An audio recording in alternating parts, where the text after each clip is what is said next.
The New York Knicks are on the brinkiest of brinks of the NBA Finals. We're going to touch on that and do our yearly Chucking Darts Lotto mock draft. Welcome to Chucking Darts, a podcast of informed, rigorous, reckless, harmless, speculative, and fun predictions about the game we love. You can call me Chuck.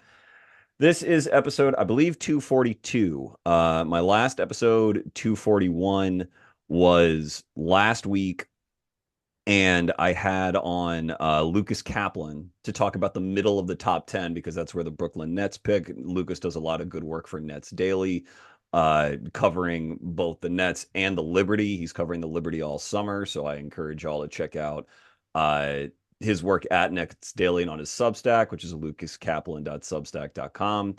Talked a lot about the guards in the draft, talked a little bit about Dailyn Swain, Yaxel Lendeborg. I've done a lot of draft work this cycle on the top four since there is a difference of opinion about who should go number one.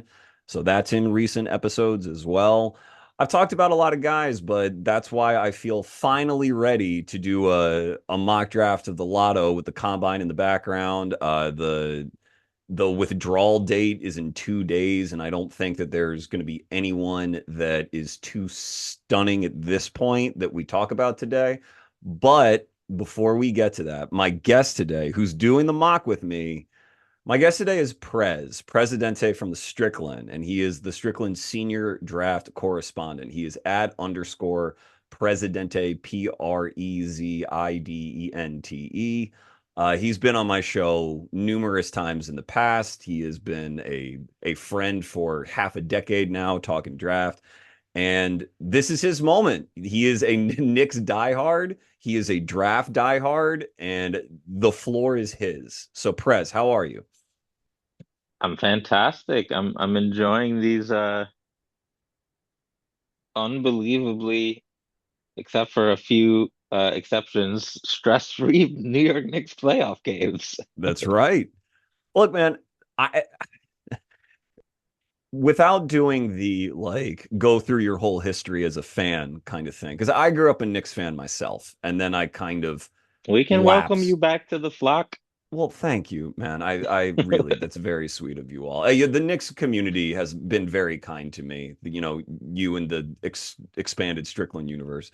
But without, like I said, going through your whole history as a fan, this are- the level this team is playing at now, up 3-0. We're recording this before game four today. But obviously all signs point toward a finals berth. When this team was like finally rounded into its current construction, like with the cat trade is basically what I'm thinking of. And it became pretty clear that this was the team. This was the intended team with Cat and Bridges, and then the rest of the guys who are already here. Did you ever think they could play this well, or is this team even like surpassed your expectations given the talent on the roster? I definitely thought they could play this well. I didn't think it was given, just because you're taking players, and all of these guys have had higher usage at some point, or if they haven't, probably deserve it. Um, And anytime you're asking players to sacrifice touches and in some cases, change the system they're in, you don't always know if it's going to be like more than the sum of the parts or less than the sum of the parts, right? Mm-hmm. And then you add into that like those deals, the Bridges and the Cat deals, they happened and we had Tibbs, and you were basically slotting the roster into the Tibbs system on both ends, which is really good for certain things and less good for other things. And Mm-hmm. um, if you're not Brunson, it means you're gonna have to sacrifice a lot.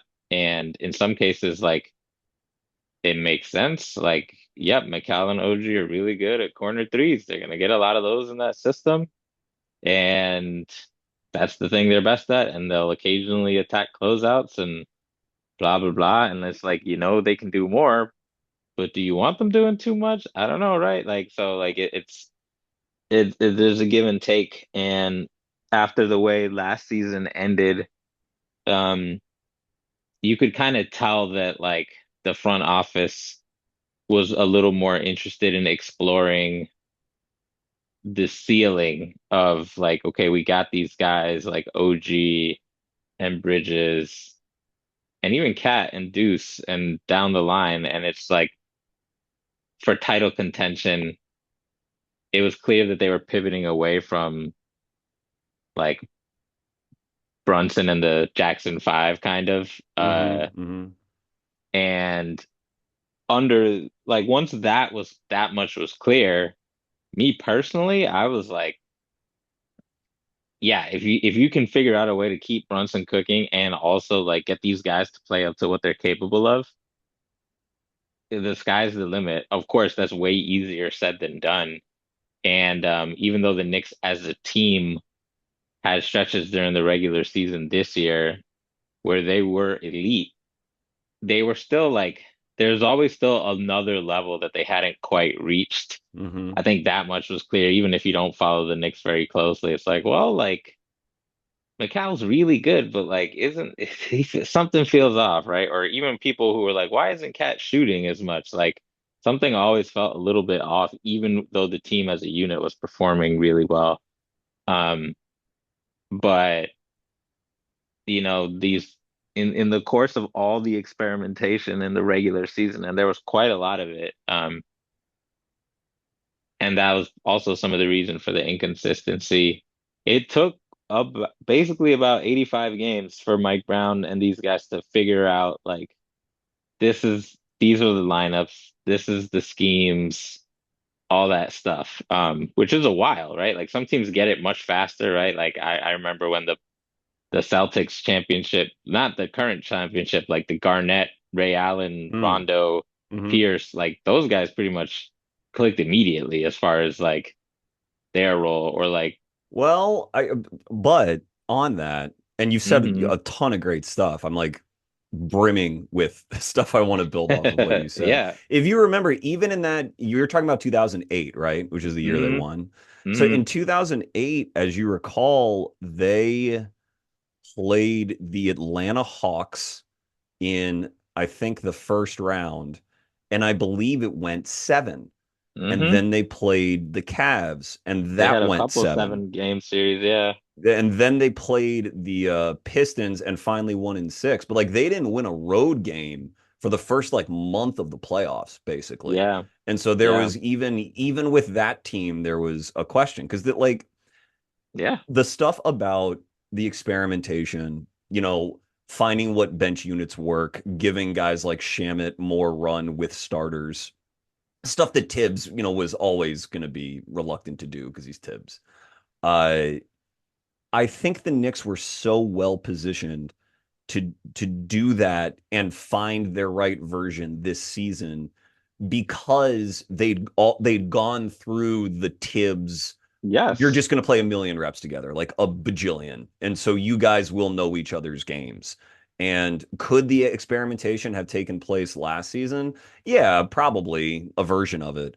But there's so much now, like just institutional knowledge just about how Brunson plays, what his spots on the floor are, where to lift and space around him for guys like Bridges and Anunoby. Hart obviously knows Brunson like the back of his hand. And now they have 2 seasons with Cat. And the team, again, for whatever you want to say about Tibbs, they have stayed pretty healthy, all things considered, throughout all of like Brunson's time there, a few ill-timed playoff injuries notwithstanding. Like for the most part, these guys are probably they have as many reps together as any team in the league. And I mean like all 30 teams, not just the teams that are left, in terms of building a style of play that they can repeat like season in and season out. And so when they fold in guys and ask them to lower their usage, like Bridges, for example, like Bridges has had his ups and downs, but he's also played with Brunson and Hart before as well. And so he can like though it might be inconsistent, he at least I think has a general comfort level about what is expected of him and he's not overstretched. And what you mentioned about Cat, who had been so high usage in Minnesota, like that's the in terms of sort of this chemistry stuff that we're talking about, that's the final piece is like if they could figure out Cat and how to get Cat in a role defensively that he could execute, that he was familiar with, then that's where the team could like potentially take off. And I just think uh it is such a credit to everyone in the organization, but especially Brunson, who's like taken less money and has been very, very open that he's just like obsessed with winning and is such a great leader. But it's such a credit to them that they stay very tight knit, that, there might be bumps in the road with folding all these guys in, but Brunson said he's the heartbeat and he sets the pace for all of that. And you contrast them to Cleveland, for example, like Harden and Mitchell, I don't think they're at odds with one another, but like I don't think either one of them has ever figured out how to appropriately shrink their usage because they understand that there's a higher ceiling version of their team. And that trade happened mid-season, whatever, maybe it'll get there. But like throughout their whole, they each have played for multiple teams and they've always just kind of been who they are. Yeah, They haven't ever really conformed themselves in the name of potentially a higher ceiling of play.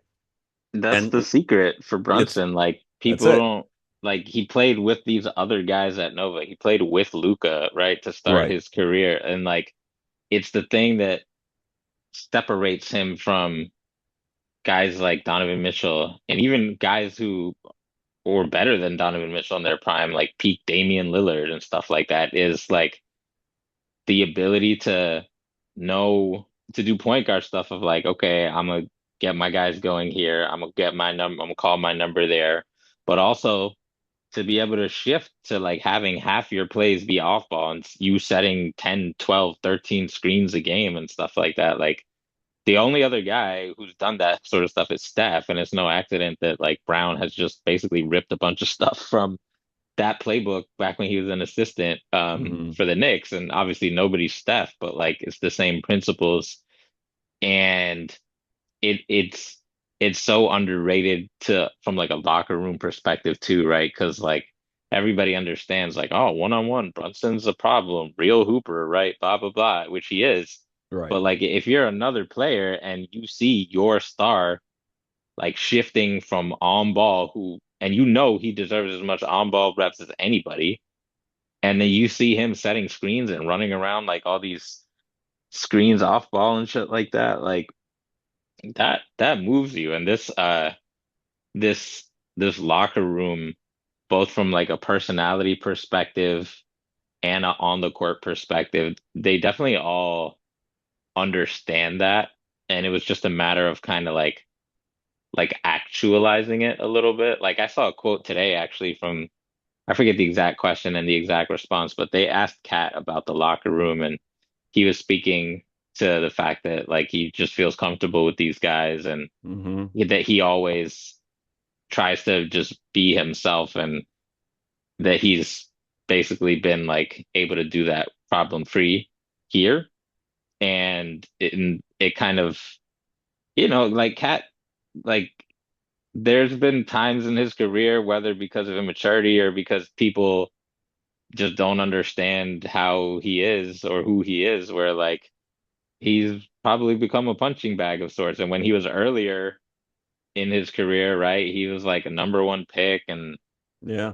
target on your back if you're a number one pick, right? And like you got older players who feel like rightfully, right, like they might should be the guy in a locker room instead of some young 20 something baby giraffe looking scorer center. And all these things kind of come together. And in this locker room, it's a bunch of guys who, for one reason or another, have kind of got it out the mud or had a chip on their shoulder.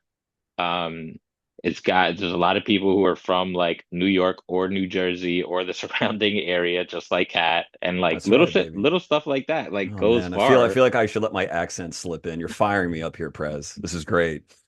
Well, like I joke about it all the time. The whole thing about like how many voices does Cat have when he talks, right? But what a lot of people don't realize is like half those voices are just different like code switch voices in the tri-state area. Like I know Right. lots of people from New Jersey who if I were to like show you music from some of these artists, you'd be like, oh yeah, they sound like Cat sometimes. And then I could show you somebody else talking from New York and you'd be like, oh, that also sounds like Cat sometimes. But like if you're not from there, it's just like, why is he like this? Right? Like that's so weird. And so anyway, that's a long way of saying I think the on and off court dynamics kind of come together in almost a borderline cliche way for these guys. Dude, yeah, Um, and it's 100%. nuts. It's Yeah. nuts. I think, and I like, God, I'm so fired up. Like, I feel like if I had the time to write, I could write like a 5,000 word piece on the Knicks. Like, I just think that Josh Hart, for example, who I love, who I've always thought was just such a cool, great player. Like, he obviously they were at Villanova. They won a title at Villanova, Hart and Brunson, and then Brunson and Bridges won another one after Hart had been drafted. But he he is capable, Hart is, of being like in a win when the Knicks play well, he can be like their second best player on the floor. That is how Hmm. good he like that is his ceiling as a player. And it's such, first of all, it's a credit to Brunson and to everyone on that team that like they want him to play that way. Like they would love to watch Josh Hart cook and, push in transition and have these sort of like take these confident threes and tick up in usage because they know that it can, sounds cliche, but he knows that like if he's playing well, the team can potentially win some very big games. But that makes Hart so unique around the league as a quote unquote role player. Like Hmm. the way that other teams are built, you might get it if you get lucky on a rookie contract. Like when AJ Mitchell plays really, really, really well for the Thunder, he could be the Thunder's second best player in a win. But that's because they like struck gold in the second round, which by the way, Prez came on my show 2 years ago, stumping for an AJ Mitchell lottery case. Every Less every year there's a Prez guard who I got a stump for, and some years it's Grant Riller and they're out the league immediately, and other years it's AJ Mitchell and I look like a genius. Well, yeah, lest anyone ever question your bona fides. We also talked about Jared McCain on that episode, and I think Bub Carrington. It was a fun episode. But anyway, like that's OKC striking gold in the draft. The Knicks like targeted Hart and traded for him after Hart had been traded a couple times already in his career. He was traded to the Pelicans, I think, first, and then he was traded to Portland. And I think the Knicks got him from Portland, if I'm not mistaken. And it's he's undervalued because or he was undervalued before the Knicks got him. Um, because people focus on what he like cannot do as a lead guard. Like, oh, this guy is not going to be the best player on a team because he's not a good enough shooter or whatever. But that that sort of ceiling as a role player, the ability to assume more usage, which is like in such direct contrast to sort of like the stars and scrubs roster constructions you saw a lot throughout the 2010s and early where it's like we have our two or three mega guys and then just guys, shooting threes and playing defense. Like the fact that there is an on-ball role player for New York that can peak that high is just something like just it just doesn't exist anywhere else. You might have like multiple high usage guys like Mitchell and Harden who cost a ton of money, but that also obviously has trickle down effects on building out the rest of your roster. It also just because you have multiple high usage guys doesn't mean that the high usage guys know how to play low usage ball, which is what we were just talking about before. But Hart does. Like that player is so hard to find in the league. It is such a special uh skill set and like a special approach mentally. That's hard. Like it's very hard to be able to play that way and to vary your usage in the ways that Hart can. And then when you throw in the fact that Bridges and Anunoby, excuse me, that Bridges and Anunoby are like they're allowed to cook here and there as well, but it's not demanded of them to do so. That's the other thing is like you want to get really great performances out of your third and fourth options. Don't like build a team in such a way that they don't need to be scoring like 20 or 25 for you to have a chance. Like the Knicks have won games, big games, like won by significant margins when OG's been out or when like OG has had an ineffective shooting night because they know that they can get it from these other spots on the roster. And like I that's why I love this team is that like you can see game to game. And I think it's probably what makes them hard to prepare for and to play against. That like you can't just to again to contrast sort of the Thunder in the Western Conference. You can't load up on Shea and then like hope that the 3 point variance goes your way because Dort and Case and Wallace miss a bunch of shots. And like I said, like at full strength, the Thunder are harder to prepare for because of AJ Mitchell, Jalen Williams, whomever. But they have a lot of lineups where it's like 3 point role player ball plus the MVP. And the Knicks just don't play that way because of all of the steps that they've taken and the steps that Brunson has taken. So I like, God, what? Their Go their ahead. superpower is their versatility. There's not even close. Like the amount, like the way they can change things up schematically on both ends is like unheard of. If you just look at contending teams the last couple of years, like because the Knicks are a weird team. Most true contenders are built around an MVP can like an undisputed MVP Right, candidate, right. right? Wemby, SGA, Jokic, Giannis, right? Like whoever.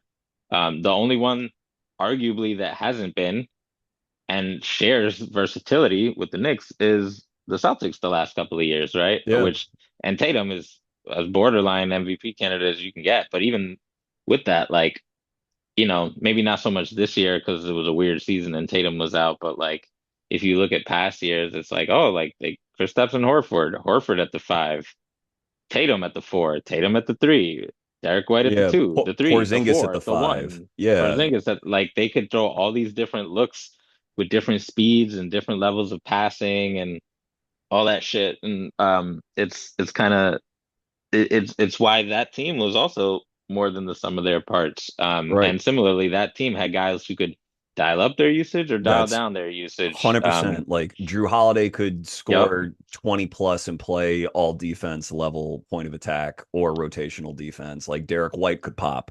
Obviously, Brown could pop. Like Porzingis could get hot.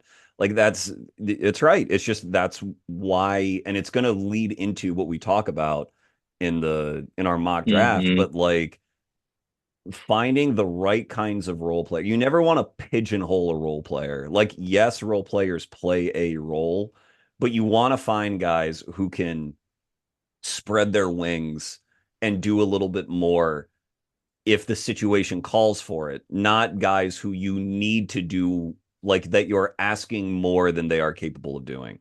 So it's a subtle distinction. I want to make sure I'm like kind of articulating it, but that's what I think separated the Celtics. I think that's the exact right comparison, and that what separates these Knicks. And look, the Knicks may not win the NBA title. You know, nothing obviously is assured. They will be underdogs, I'm sure. But I said before the playoffs, I picked Spurs Knicks as a finals, and I said like the Knicks can win. Like they there is a because I watched them play the Spurs think maybe in March. Like they played some Sunday afternoon game against the Spurs. It was a really good game that the They Knicks matched won. up really well all season against the Spurs, and I feel Yeah, like outside of the Knicks fans and the Spurs fans, like nobody seems to have seen those games. exactly. And I'm just like they can. To me, the other superpower that the Knicks have is like they have rebounding everywhere in their lineup and in their rotation. Like they are going to rebound the piss out of the ball no matter who they play. And that is something where if you're playing Wembanyama and he's all over the floor potentially, that means he's not always going to be in great rebounding position. You win that margin, then you're on your way to something. I don't like I've talked about the Western Conference Finals a lot over the last week, so I won't belabor that. I think either team could still win that series, though the Spurs were my pick. But like the Knicks have, it's not momentum, but it's like they have a style of play that they know. And they're not, I guess what I'm saying is like, they're not going to be cowed or they're not going to be like surprised by anything that they like maybe the other team that they play, Thunder or Spurs, presents a real matchup disadvantage, and the Knicks have to try to solve that. But like the Knicks know who they are. They can play multiple different ways at multiple different paces, and it's hard to prepare for. And I think the Knicks know that. And I think they should be very confident that if they just execute how they play, they will have every chance to win the NBA title. Like that, this is whether they win or not, this is a title quality team, in my opinion. Like I can't put them up against like certainly any Eastern Conference representative this decade. And I think they stack up very well, including against the Celtics who won the title a couple years ago. Like they are a high level team. And I just think it's awesome. It's great to see that brand of ball where the finals is not going to be some hopeless mismatch of like some overwhelmed team. Like the Knicks are not going to get overwhelmed. No, I don't. I think they'll be a pretty tough matchup for either of the Western Conference teams. The real question is for the Knicks is like right now they're all on the same page. They're all locked in. The effort's there. The coaches are killing it with their adjustments and their versatility. And on top of that, they're shooting hot. So like all of that is Yeah. happening and they're also shooting hot. So like if guys go cold, can they, to your earlier point, like can we switch out like whoever's cold for somebody else or restructure the offense to accommodate that, right? Like um so we'll see what happens because like Yeah. like they're really good, but like guys are shooting like 60% from three from the playoffs. Of course, But you're right. Yeah. but then on the other hand, Jalen Brunson's like two for his last like 15 from three from the playoffs, right? So like who the fuck knows? Like I actually don't know. They could Well, maybe that's they just stay hot. and look, this gets into sort of like old head intangible land, and which is fine. I think a bit of old head intangible land is good in the right dosage. But like I think the way you get on shooting heaters like this is with all the players feeling empowered. It's like the contrast to the Morey ball 27 consecutive missed threes. If if you are coached to just stand there and shoot the ball when it comes to you and it better go in or else you might need to be benched, I think that inhibits organic hot shooting streaks. I really do. If the more you ask a player to be a robot, I think the less comfortable they are. But when you're playing, when you hit this sort of level of sort of shared empowerment up and down the roster, that's when guys can get really hot, in my opinion. It doesn't hurt that like Mikel Bridges is an extremely talented shooter. People forget that sometimes, but like as a prospect, and all throughout his career as a role player, he has been a pretty ace shooter. And, Cat is an ace shooting big. Brunson is an ace scorer. So, yeah, I mean, I think they are better built to avoid sort of a big shooting slump than either the Thunder or the Spurs, frankly. Where Champagny, you better make your threes, or in comes Harrison Barnes, or Dort, Wallace, Caruso, like you're there, the ball's coming to you, you better shoot that three, it better go in, because we're not asking anything else of you. Like that's why I enjoy watching the Knicks more than enjoy watching like, at least the role players on the other teams. Wemby is his own viewing experience. But that's what I think the Knicks have that those other teams don't have. Yep, That no and argument like for me. like a reliable cat who can stretch is also a very unique, difficult player to guard. But Yeah, he's I guess this is the last thing I'll say about Cat is like what people didn't realize about Cat this season or about the Knicks. Um, they're like everybody knows Cat is like an all-star, all NBA level player. He made the All-Star game, didn't make the All NBA teams because he didn't have enough back of the trading card numbers. right, right. But like if you're the person who enjoys the sort of thing, like the guy spent most of the year in the above the 90th percentile on both offensive and defensive EPM. He his numbers, if you just look at how do the Knicks do when he's on the floor, were through the roof. Even Yep. during the parts of the season where like this guy was falling over all the time, was fouling people, was getting offensive fouls, was not shooting what hitting his three pointers. Like every part of the season where he was struggling in some way, his impact was still screaming superstar, superstar, superstar. So what I would always tell people, I'm like, this is like Cat's floor is like even when he's still figuring out how to participate in this team on offense, especially, it's superstar impact. What do you think is going to happen if everything actually clicks for Right. him in his role in this team? And I told people, I was like, as far as impact goes, maybe not counting stats, but as far as impact goes, you're probably looking at top 10 guy in the NBA Right. and right up there with Brunson. And sure enough, like the timing is really good for the Knicks because it's finally happening. Like his role, he's passing out of drives for the first time in like his entire career. He's picking his spots, he's hitting his threes. He knows when to post, but he's not going to that well too often because Hmm. he's not as great as it at it as people would like him to be. He's, setting screens sometimes. He's ball handling around screens sometimes. He's doing his water polo passes. And all of a sudden it's like, oh snap. The Knicks have two top 10 players and some other like borderline all-star level role players, and then down the bench, some like really versatile shooter people, Yep. and they're demolishing teams. And I'm like, if you think about what should happen if a team had two top 10 NBA players and then a bunch of other really good players, like that's probably a high-end championship contender. Like that's what this looks like. Yeah. That was always the idea.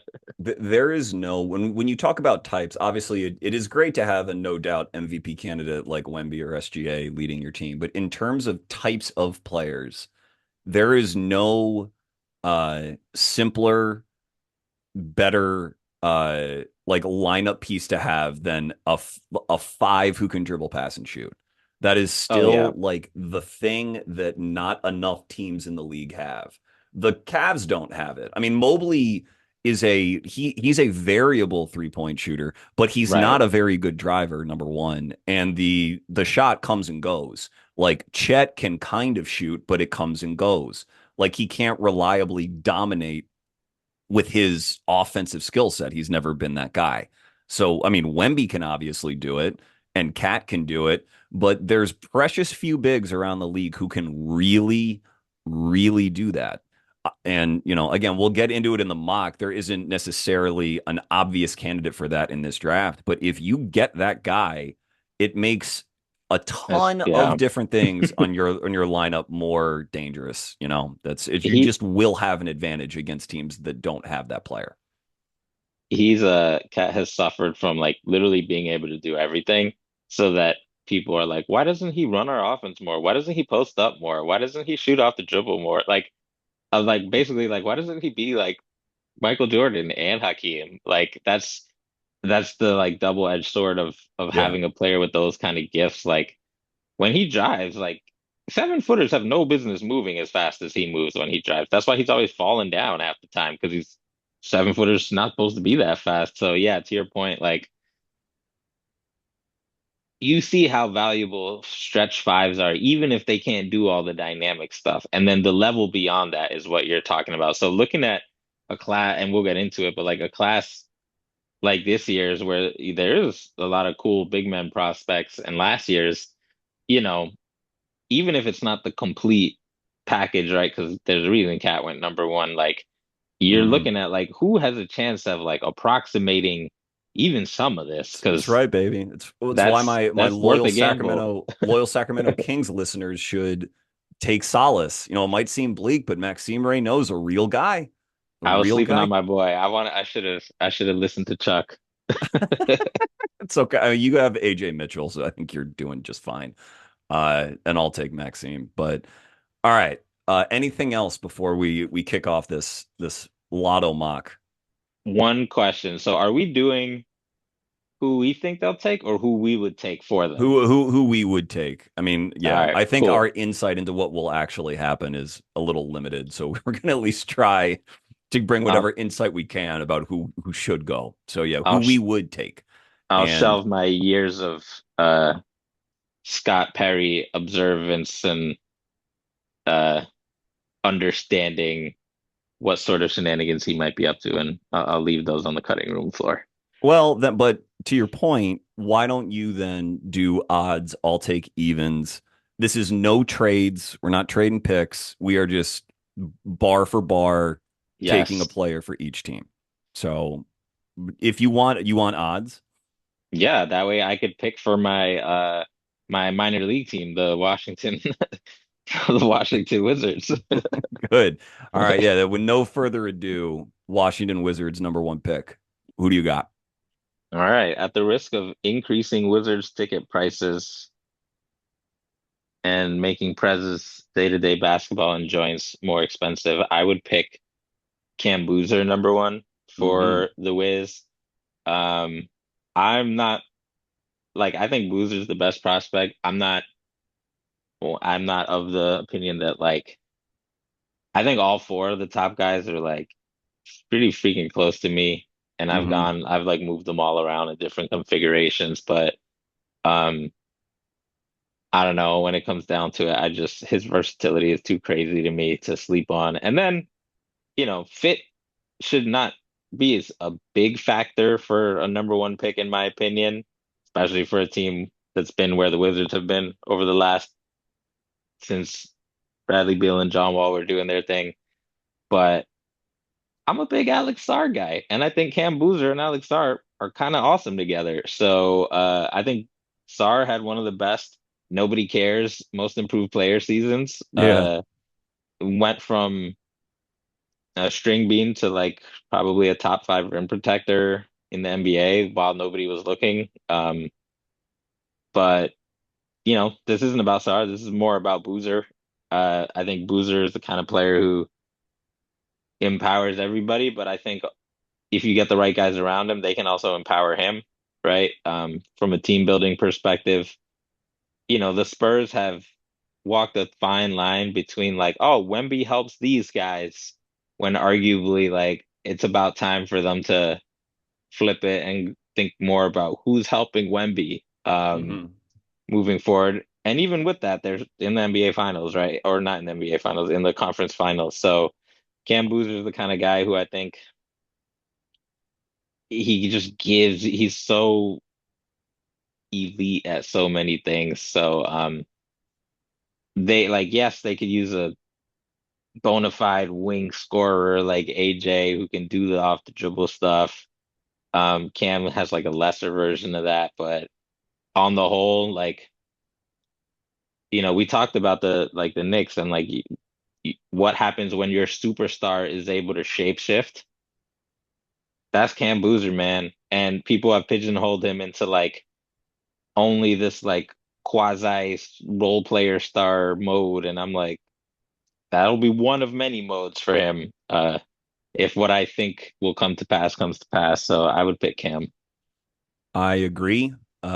Great pick. And I think what you said is dead on about your superstar being able to shapeshift. Like that is a feature, not a bug. And I think it's being talked about as a bug for Cam that like, oh, well, he does a little bit of everything. So that means he's not going to be a #1 option or whatever. And I think that is too narrow a way of looking at it, man. First of all, I mean, his production is like he averaged like 22, 10, and 5. How much more do you want him to average in college, you know? And I don't want to completely straw man it because Boozer does have a lot of fans, rightfully so. So I don't want to act like I'm responding to imaginary haters or whatever. But like I agree. I think if you have a superstar that does not insist on playing a particular way, that unlocks more potential in your team. And I agree that I don't think fit should really matter for the Wiz, but given that they have a lot of players that they are invested in a little bit who are like, first of all, not really rim threats. They got a lot of maybe physically underdeveloped guys, none of whom are clear, efficient scorers yet. You just want to take the guy who guarantees that he's going to score efficiently. The only real, I guess, question with Cam is at what volume will he do so? But you and I both feel very good about that. So yeah, I great pick. Um, okay. Utah Jazz number two. That's to me. I'm sure if Dybantsa were on the board, Utah would take him, given all of the ties to Dybantsa. But since this is our mock and it's what they should do, I am going to say Peterson for them. And I think it has like I don't think it's like super clear. Obviously it's worth a debate, but to me, first of all, Peterson is still like when without knowing the full extent of his injuries or whatever creatine, whatever things Creatine Camp is putting out. sandwiches. Yeah, yeah. Regardless of the accuracy of any of that or what was going on behind the scenes, he still hit some like very frightening highs with his play when he was really truly on. And the questions that I have had about him are about like, can he really play point? Will he be able to play point, or is he going to need to play with a point guard? If he plays with a point guard and the ball's out of his hands, what does that do to his ceiling? I still have those questions, but I think that number one, Utah would be a great environment for him because Utah does not play in that hierarchical kind of way. There's lots of just hub touches at the 3 point line to make sure that paint is always clear. There's an emphasis on off ball movement, which Darryn can already do and is going to suit him. Uh, he's an elite shooter, like with athleticism and a very smart, in my opinion, underrated defensive prospect. And there's a world where he can average, you know, 30 or close to it if he's really cooking. And I think playing with that cast, which now includes Jaren Jackson and Markkanen, Kessler will still be there. They got plenty of size. Hardy's a very creative coach. Like that, I think is the best. It's the pick that I think most is most emblematic of how Hardy likes to play, which of course you would have to change for an elite enough talent. If you believe Dybantsa is that, then okay. But Peterson's just a more malleable prospect, in my opinion, than Dybantsa. I think Dybantsa has to play a certain way. And I think it's unclear if that play style is a guaranteed road to like all NBA production and like title contention. What I know is that Peterson's scoring chops, in my opinion, are better than Dybantsa's in terms of like a three-level threat, and can it can leave more pathways open to how you round out that roster. So I I think Peterson's really good. I hope he gets healthy, but he would be my pick at number two. Yeah, I came in the year with DP as my number one guy, and all that weird stuff happened, and it got me a little nervous. But specifically, I don't think like you lose point guard skills that he had before. What I do think you can lose is downhill speed. I mean, that's where Mm-hmm. I'm like, I there's no way for me to really know what's up regarding his medicals and creatine and all that stuff. So, if you think he can get a little bit of that juice back, I think the point guard skills are still there in his brain, and all the other stuff, the shooting and the defense, were actually there, not hypothetically, but like actually at a ridiculous bonkers volume. Of the four top prospects and their respective roles, I think he probably, to me, was the one who, like, as far as his defense and what he was asked to do, like, he was, I won't say best or most impactful because that's like a kind of debate about role, but Mm-hmm. I thought he did his job probably better than the others did. It's just the others are like big, so Yeah, naturally no, I agree with you. you can kind of have a little bit more impact on defense unless you're like a psycho, a Sar Thompson type dude. Um, so Yeah, I don't know. DP is like the pendulum to me has probably swung a little bit far, but I feel like in this specific scenario of these specific questions, there's always going to be a pretty big gap in information between us chilling on podcasts and these NBA teams. So mm. I wouldn't be surprised if he went 4, but I also wouldn't be surprised if he went 2, or if a team like the Wiz were like, nope, he's our guy, lead guard. We're confident in the medicals. We're trading with Danny. Danny, you go get your Mormon savior, and Right. we'll get Darryn Peterson. Yeah, I think that's right that who knows, And I think there's also like I had my buddy Ross on who's a Wiz fan talking about the Wizards choice at 1, and when we talked about Peterson, he was sort of like I don't know, like Peterson doesn't seem like a savior type personality to me because like as we talked about with Brunson, like personality does matter a lot. And I think it's worth acknowledging that Peterson seems to be a bit more of an introverted guy. I think he has said as much that he's an introverted guy, but it's another reason why I think Utah is such a good offense for him because it doesn't demand those sort of star guard, you're running 40 pick and rolls a game kind of reps. Like it'll still matter how Peterson approaches the game, what his teammates take from him, whether they line up behind him. Like all that stuff eventually will matter if you're going to be a title contender. But I just think it's a great way to maximize his skill set. And then you hope that everything else that has to fall your way to become a title contender does so. But yeah, I think he has the best combination of defensive instincts and tools among these top 4. I agree with you on that, even though I think most people would probably say, "Oh, Not it's got to be agree. Caleb Wilson." But like, no, Peterson's instincts are excellent, really good. And I think that portends well for maybe some more creativity as a playmaking guard down the line, assuming, he's healthy and the handles there and everything like that. So, yep. You want to do the Grizz at 3? Yeah, I'll take AJ for the Grizz. Mm-hmm. I like AJ and Caleb both a lot. And I think what you said about like AJ kind of needing to play one way is definitely true. And I have all the questions about like how impactful his defense should be versus how what it could be versus what it is. That's all fair game. There are kind of two upsidey things to me that I look to that I feel like, I mean, you don't have to be some draft nerd to like realize that AJ Dybantsa has upside, but but two specific things that I'm looking forward to seeing him solve, to be frank, or just not even solve is not the right word, just develop.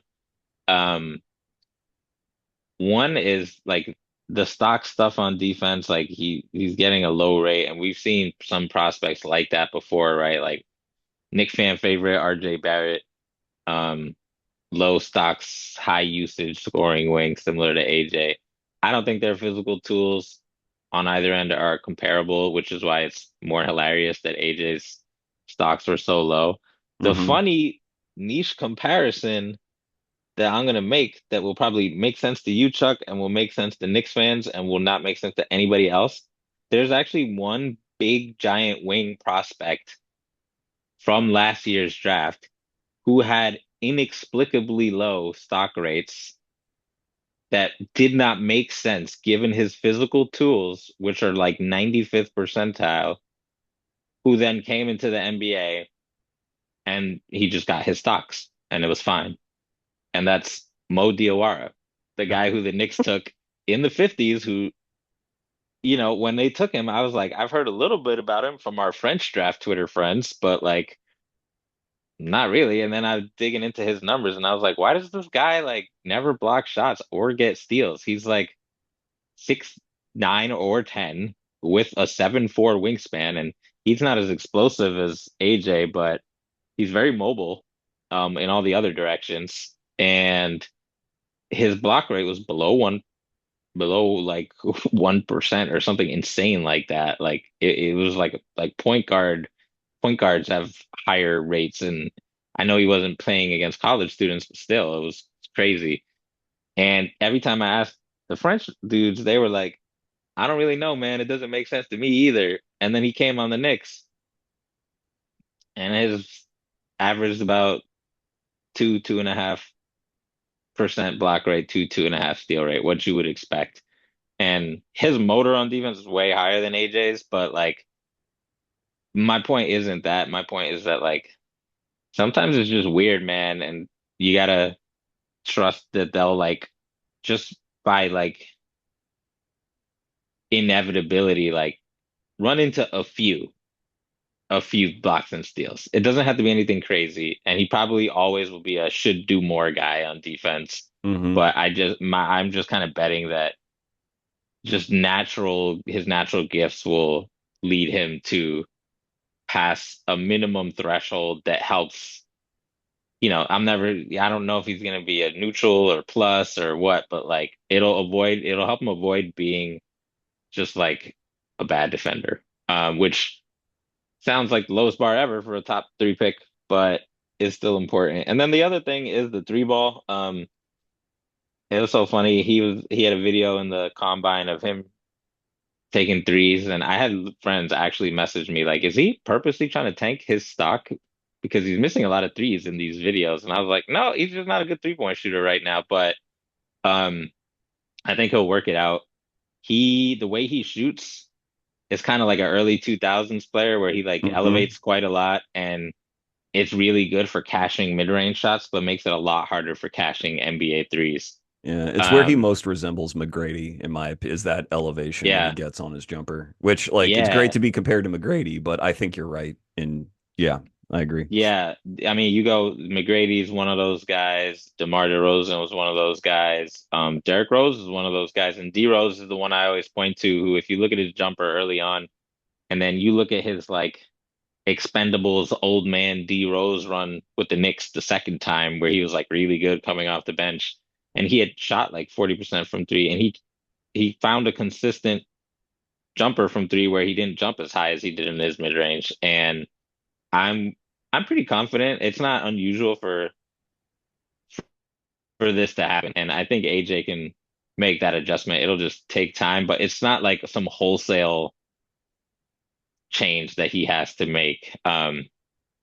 So I do think the three ball will come around, and even if he has, once it does, like yeah, probably has to play the one style on offense for it to work, but he's probably going to be pretty good at it too.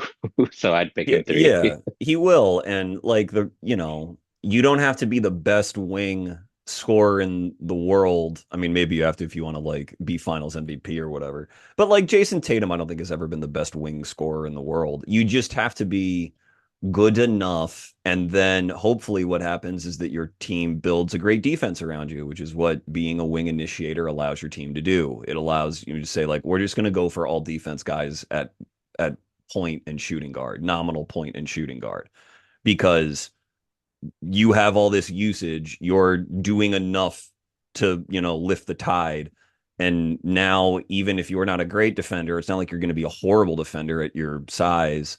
So we're just going to dot with as many, Caruso, Wallace, Dort types, Derek White, Drew Holiday that we can around you. And that's how we're going to contend. And, like Pistons have kind of a version of that. The Magic have kind of a version of that. Their Hmm. star initiators are not at title contending level yet, and those teams are not built all the way out in the most intelligent way yet. But it's still an attractive way to build your team, and it still Yeah, makes sense. you So, see the yeah, vision. yes. And so, okay. With Chicago at number 4, I will take Caleb Wilson with the caveat that first of all, I really like Caleb. I will probably have him ahead of Dybantsa. Like I've had him ahead of Dybantsa for a while, and not to make this a Dybantsa versus Caleb thing because Dybantsa's off the board. Just want to go on record that I am quite high on Caleb, but I did this was one where I thought maybe there's the potential for a left field choice for me. I think Chicago would just take Caleb Wilson. But like for me here, I did pause just because I don't think that I don't think that playing with Josh Giddey is really good for any young prospect, really, especially one that like Giddey's going to indulge Caleb's play finishing, which is obviously really good as sort of like the most explosive athlete in the draft. but I also think that it will likely inhibit him from developing his game off the dribble, which is Caleb's biggest area of development. And you obviously want him to develop his off the dribble game to get the best possible version of him. And he's not the only Chicago Bull who also needs those reps. That's exactly right. And that's why it's like, I think this fit is weird, is my point. I think the Bulls are weird. I think their previous administration has sort of left them in a malformed state. And, it's not like Asenge's still there. They took him to Lotto last year and was hurt, and he's a baby. I mean, he's The, really the young. internet's saying he's like 7 feet tall now. Yeah, great. I mean, okay. He was 7 foot 7 foot, of 140 pounds. I was in the building when all 6'11" of him got, splattered on the Destroyed. wall by Johnny Furphy in Summer League. So like nothing against Noah, but he and Buzelis and Wilson are all these sort of jumbo Hmm. wings who are not natural playmakers and who are trying to learn those point guard skills. And it'll be a weird experiment because I don't know if a team has ever had three wings with as much invested in them, but with as much to go in terms of acquiring those skills as the Bulls have. I mean, they really are a modern problem. And Now, trading Giddy at this point is like, I mean, who knows what the new guy is gonna do? But like it it would feel prudent, but it would also feel a little unprecedented. I shouldn't say unprecedented, it would be unusual because like we've seen versions of this with the Magic most recently where it's like you kind of know what's wrong with the build you're constructing, right, but for fear of making a preemptive move that blows up in your face, you don't want to adjust to that until you hit a wall. And for the Magic, right, that wall is they hit two walls, injuries, and then just the realization that like, yep, these two jumbo wings who can't shoot is not really that's not really it. Like we were hoping well, one of them would shoot, they didn't do it. And then with the Bulls, it's like the danger is they're so to your point, like these guys are so young, Wilson and Buzelis and stuff like that, and you could use that to justify not just a year of Giddy, but several, and be like, oh, well, they're so young, right. And that's, I mean, but it's, you don't actually have that kind of time for developing those skills. This but is when you have to do it. I'll say that on the positive side, they do have a new person in charge who I'm sure, based on everything he's saying, I He kind seems of great. doubt is like very enamored with Giddy. And so it's good that they are not like totally pot committed to Giddy. And it's not like his contract That's is true. insane. But No, I that's think if they tried to trade him, I think they would find a good amount of takers. maybe, I don't know. They'd probably find someone if they wanted to. But I'll say that like that's why if there was another player, if there was an Mm, initiate, if you love Wagler, for example, we'll see where Wagler comes off the board. But obviously from Kansas, from the Midwest, Illinois kid, like not too mm, much of a stretch to think that Chicago would have loved him if they had like the sixth pick or something. Like if you believe that initiator is that good and is like a potential star or whatever and has a higher ceiling than Giddy and makes building the team a bit easier because they're a better shooter than Giddy or whatever. Like I don't think it's insane for Chicago to consider that option. But since this is still about Caleb and I want to give Caleb his mm, flowers, I think that Wilson, what I love, there's a couple things I really love about him. Number one, these turnaround shots that he takes, which are like low percentage looks, he hits with like a very alarming regularity. Like he hits these really hard shots that the NBA like is coached to concede in such a way where he looks like a 2000s power forward who just like their dominion is 18 to 20 feet. And that is encouraging to me that he could eventually stretch it out. I do think he has a chance to. I don't think he's a lost cause by any means. And he shot low 70s free throw, which for someone as athletic as he is, who probably grew up like running and dunking everything in sight, I think that's an encouraging number. You mentioned Alex Sarr earlier, how he jumped in his second year. He shot, I think, low 70s as a prospect as well from the free throw line. Like Hmm. super athletic guys who are like over 6'10". That is a real green flag, in my opinion, for their touch. So I think he still has like some ways in which he could pop Wilson. Number two, I think he has pretty good passer vision, like very underrated passer vision. It's just that the looks that he likes to pass out of are like post ups where he gets to hold the ball and survey the floor a lot. And I don't think the Bulls are really going to lean into that much early in his career. They're going to want to, move and be a modern NBA offense.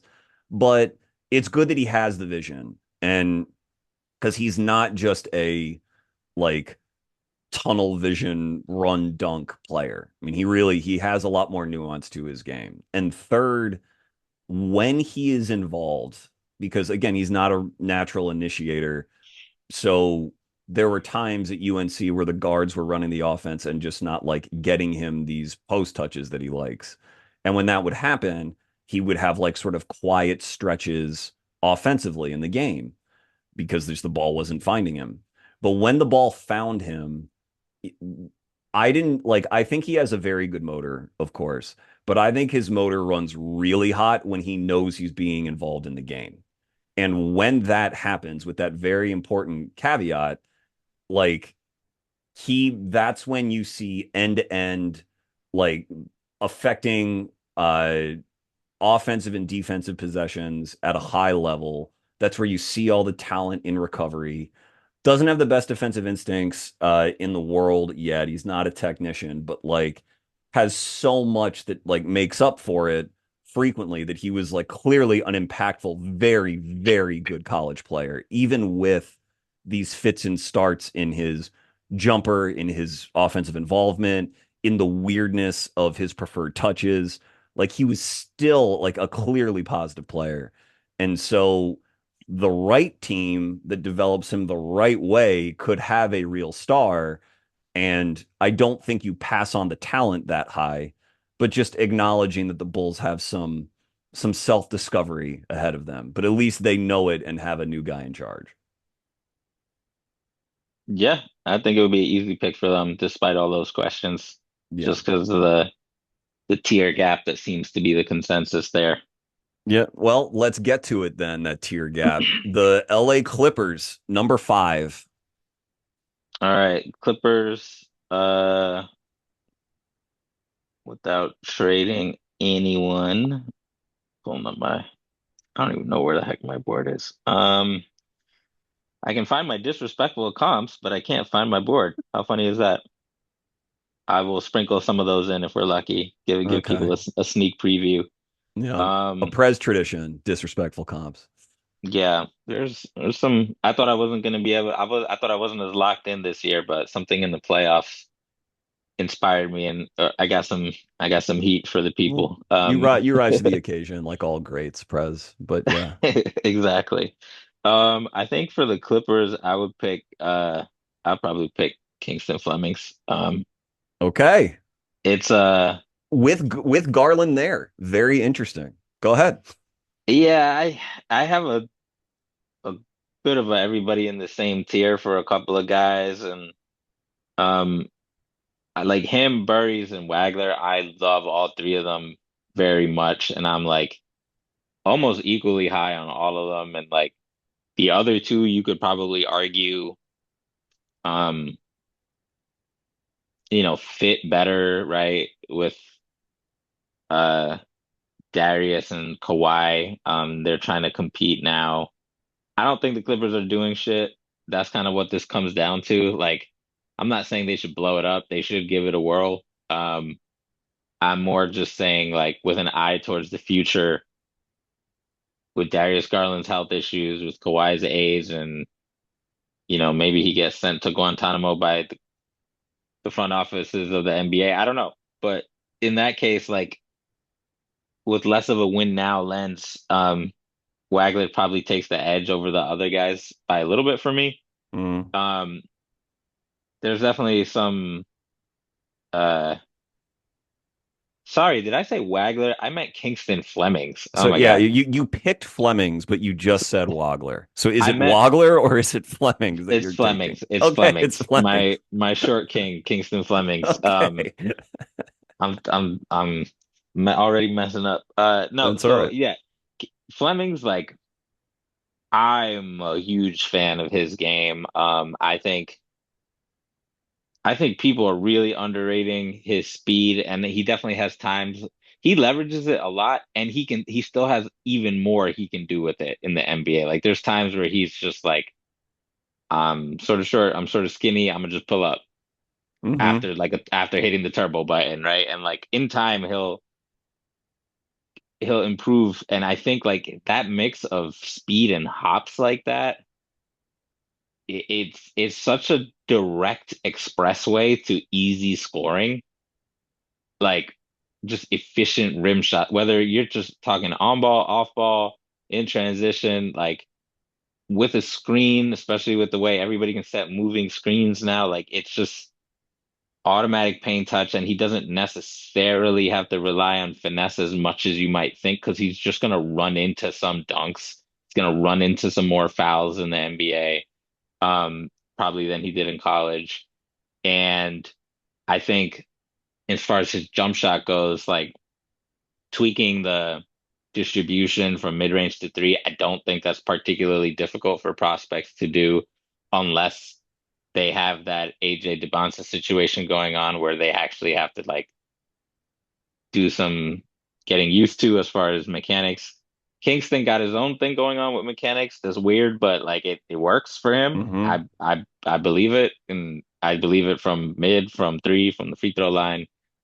Um, and I also think that like he's just really going to benefit from like the space in the NBA in general after playing in the mud pit at Houston, both derogatory and compliment Yeah, no, it's a as it very is. important point when it comes to Kingston. Very important. Yeah, I'm just like, I don't know. I'm just kind of enamored by his non-size related tools and like that kind of acceleration combined with uh he just need the real thing he needs to unlock it is I feel like his handle's it's good it, but not great.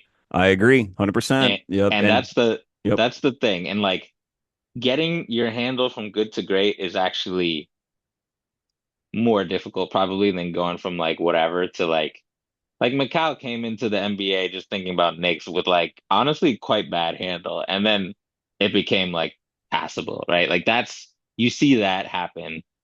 Less common is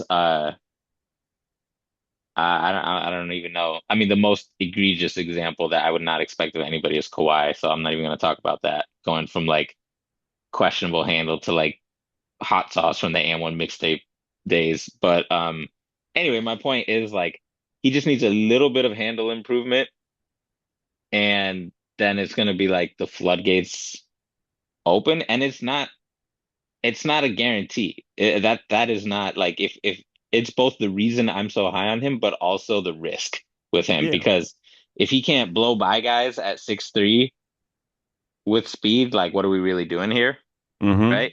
Hmm. And so like you don't need at that speed, you don't need to create a ton of space via handle, but you do need to create a little bit. So like I'm I might have a little blinders on for him, but and I really like the other guys. I like Wagler. I like Burries. I like Acuff a lot. Although he's very scary to me. I like Brown a lot. Like I like all those dudes. Yeah, we'll get Uh, to all of them, I'm sure. yeah. Yeah. So but yeah, that's who I would pick for the Clips. Yeah, I think it's a good pick. It certainly would be in consideration for me as well for that selection. I think the thing about Kingston, one thing about him that you mentioned about the mud pit in Houston not having good space is very important because Kingston likes to drive. He is a Hmm. driver and he likes to play make out of drives and he likes to like attack downhill with his speed. And so a team with as poor a spacing as Houston had is like not a good showcase for him. It really isn't. And so there's going to be, in my opinion, like when he scored whatever he scored, 45 against Texas Tech, that was against a team that didn't really have very good interior defense. And you could see him get some clear looks at the rim, and he will get clear looks at the rim in the NBA. And like you can like you see it. I mean, he was like an 18-year-old kid putting up 45 in a college game. I get the like high major college game against a ranked opponent. With what you said about those floodgates being open, because it's not like his handle improved in that game, but there were fewer obstacles in his way, which is what you're saying an improved handle would help remove. I think that what is underappreciated about Kingston is that it is very, very rare for someone to be as athletic as he is while also being as smart as he is, because he's very Yes, smart. I forgot to mention that, but And like, like yeah, people focus on the size, rightfully so, because that is likely a limitation of sorts on his ceiling. But like normally, well, whatever. Even if you go to number one picks, John Wall or Derrick Rose or Westbrook wasn't a number one pick, but like these hyper athletic point guards frequently do not have like supreme playmaking chops as prospects. And like Kingston does. He really does. And so I actually think that he is wired, or he appeared wired to me a little bit to like overpass a little bit.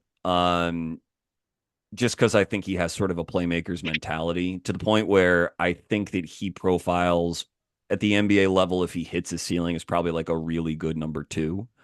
The yes, size also plays into that as well. But I think he really wants to serve like star teammates.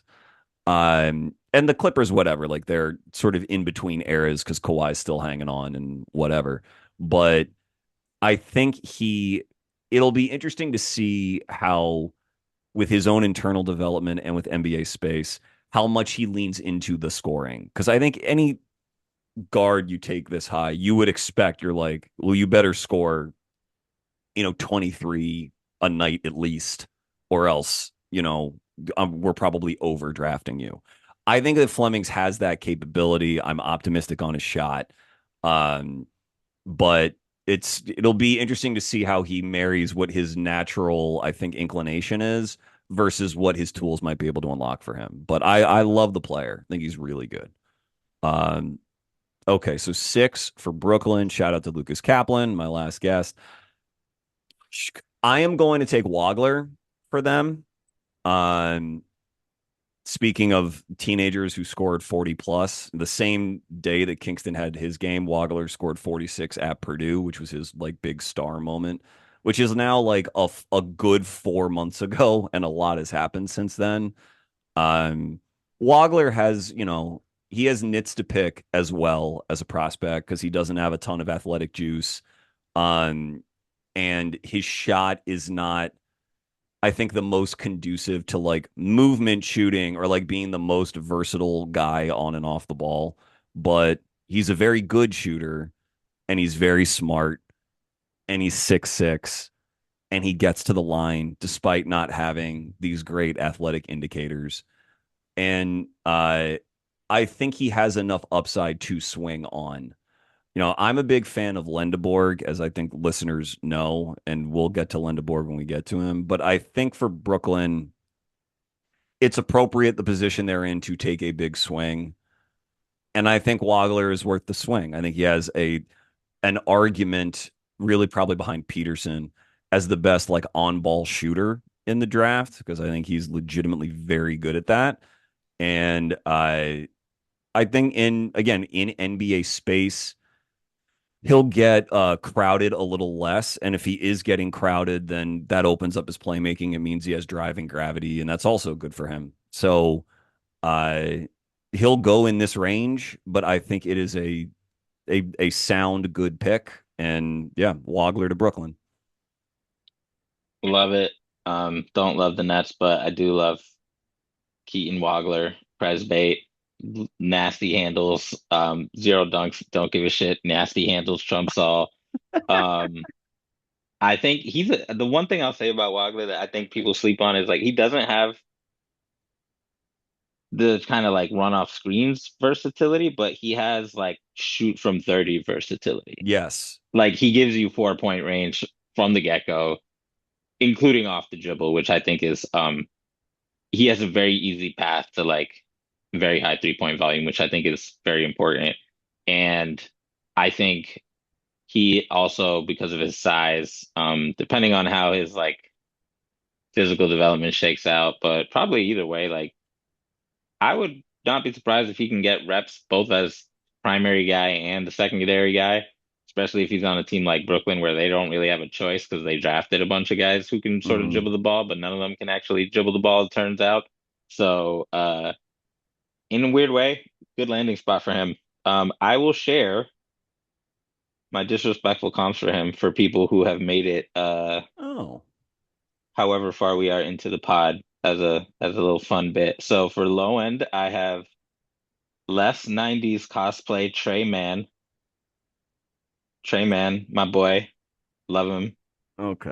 R.I.P. For medium, I have Jumbo Cam Spencer, which sounds disrespectful, but it's actually a compliment. That is a compliment. And then for high end, I have Hunger Strike instead of Fat Suit James Harden. So there we go. No, no, no one does it like you, Prez. Thank you.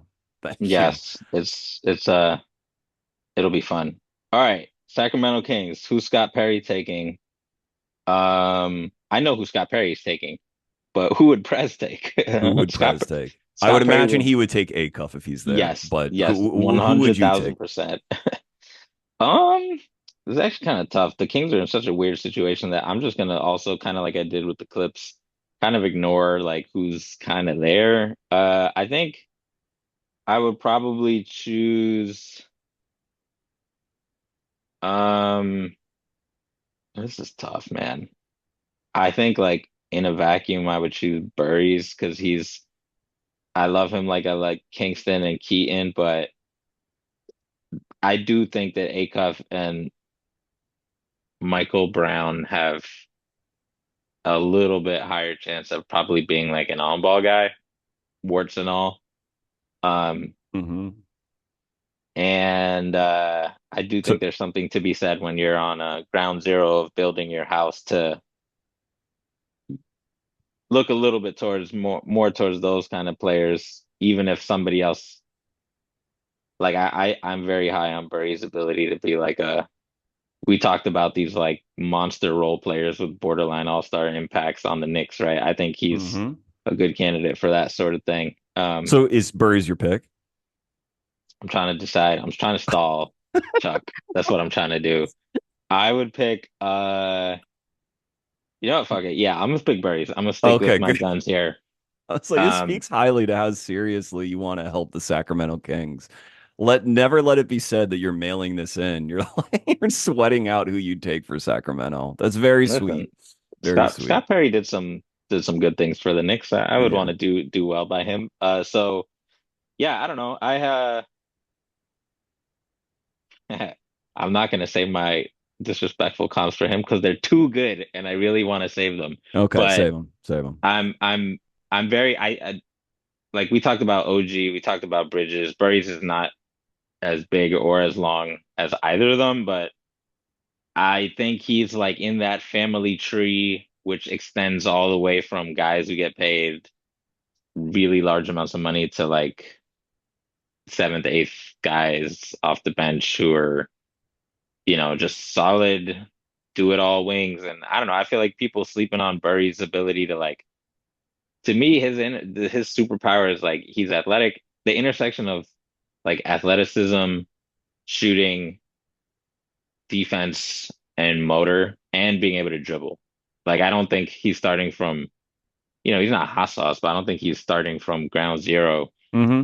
as far as ball handling goes. And like he can attack a closeout in more than just a straight line. He's already built like a tank, and the recipe is just there for him to like just be a motherfucker. And other teams are just going to be like, oh man, like he slipped because he wasn't viewed as a primary ball handler, but gosh, he's the kind of player every team wants. So that's basically my pitch for him.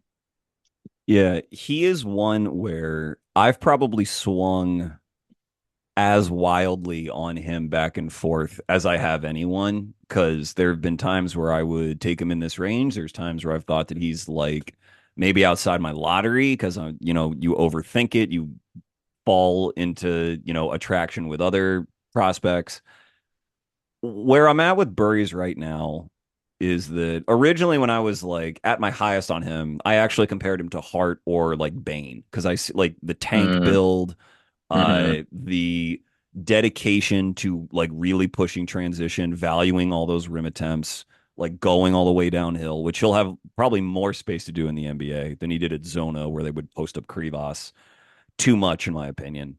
Um, and sort of like already has sort of the role players, the high level role player starter kit, where like he clearly values lots of good things in his approach to the game. And I agree with you on his handle that he's got something there too. My questions with him almost have more to do with how he was used at Arizona. Because I'm not sure it's something that is really a flaw within his game. Like I just don't know. Because at Zona, and I think this kind of happened with Matherin too, when Matherin was at Arizona. They they did not encourage him to really keep his dribble alive and play make off of it much at all. Like Jaden Bradley was their guard. They would post hmm up their big a lot, and Burries would get. I mean, if he had a lane to go downhill, or if they were playing him off a curl or whatever, he would attack. He has ways to attack and get to his jumper at all three levels in ISO. That stuff's good. But if he was cut off or he didn't have the angle or anything, lots of times there it was just sort of like dribbling horizontally and just getting back off the ball and relocating away. And I wanted to see what that offense looked like where it empowered him with more decision making because he is a tank, but he's not very tall. And hmm that means that, if the reason that he was used that way in Arizona is because he wasn't comfortable with that level of decision making, then that is a problem in the NBA because you can't be conceding opportunities to make decisions with the ball in your hand as like a 6'3", 6'4" off guard. Like that will lower your ceiling pretty quickly. But if it's more how Arizona asked him to play, which is kind of what I think it was, is that that's just that Arizona system, which, like I said, I'm not a huge fan of for prospect purposes anyway. Then there's still this chance because, like, look, I mean, Hart and Bain both um, were much more like obvious decision makers in college. They're also in college for longer than Burries has been. So that's the question. Like I don't know where I'll land on it, but I think